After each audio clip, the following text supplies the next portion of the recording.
to travel in avalanche terrain, whether you're a backcountry skier, snowmobiler, hiker, climber. Anytime you move through avalanche terrain, you're putting yourself at risk. Without education, you are rolling the dice and taking a chance. Avalanche education it's really a lifelong learning process. In a course, you can get a lot of the basics and fundamentals, but it really takes time and traveling through the mountains to learn in depth at what's really happening. A lot of times people think of our area as very safe. We don't typically have a lot of fatalities. Anytime you have avalanche terrain and snowpack and weather and humans, it is a risky environment. This was January 2010, so after 10 to 15 years of backcountry skiing experience, I went out with a partner I'd never skied before. The week prior, there were very unstable snow conditions. We had a good conversation in the beginning of the day talking about the potential for an unstable snowpack, and we were going to go out and see how things had shaken down from the past week. My partner said, "You go first." And I said, "Okay."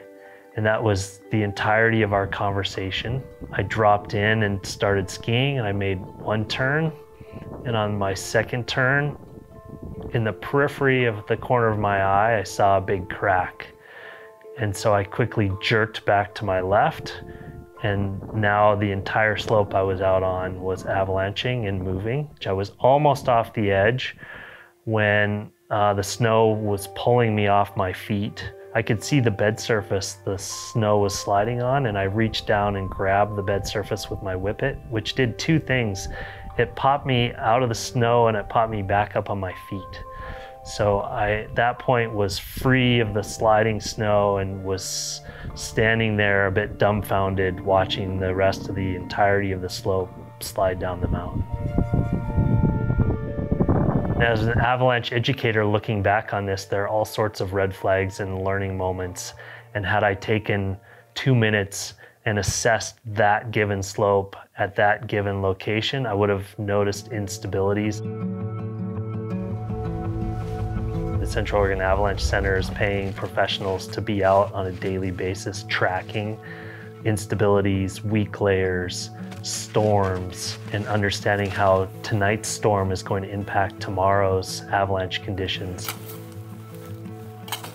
So important for backcountry riders, obviously. It should be like the first thing people are looking at before they go out, because we provide the avalanche danger rating as well as weather forecasts, and then even get into like the nitty-gritty of what's going on in the snowpack. So our zone is from basically Qual Butte or Mount Bachelor up all the way to the summit of Three Finger Jack. Every night we issue a daily avalanche forecast for that terrain. You know, we have over 2 meters of snow here. We have 225 meters of snow, but I didn't dig all the way to the ground.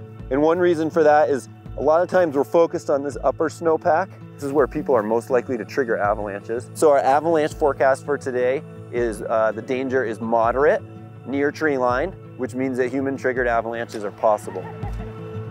I teach avalanche courses at COCC in our outdoor leadership department, teaching them the main components, but also the fact that this is a lifelong learning activity and that you have to be continually learning and talking to people and engaging with people. And so if that's something I can pass down, that's the most important thing to me. Here in Central Oregon, we have lots of people that are choosing to go out and recreate in the backcountry.